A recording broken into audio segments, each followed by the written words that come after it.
9 Investigates has been looking for answers after a state lawmaker says the governor backed out of a promise made in the weeks after the Pulse shooting. Investigative reporter Christopher Heath dug into what is at stake and why an explanation given by the governor does not seem to hold up. There are 97,000 state workers in Florida.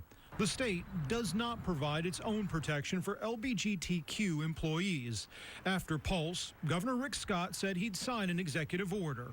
He hasn't. Which is why we asked for an executive order to have the policy in writing so that state employees know what their rights are under the anti-discrimination laws. State Representative Guillermo Smith met with Scott and says the promised order would have given state workers protections, but Scott hasn't signed.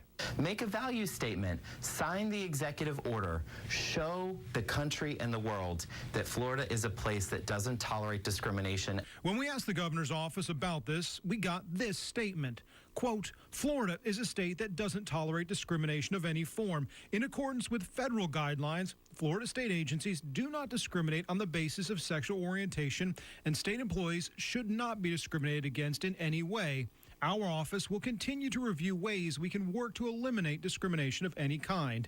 So we asked for where this policy is in writing or where agencies have received this directive. The response? A pair of links to federal guidelines, but nothing from the state. To your knowledge, does this policy exist? This policy has never existed in the state of Florida, which is why we asked for an executive order to have the policy in writing. 11 Florida counties already have anti-discrimination ordinances in place, and advocates say Florida could sign a similar measure. And if, as the governor's office maintains, state workers are already covered under federal rules, there should be no holdup.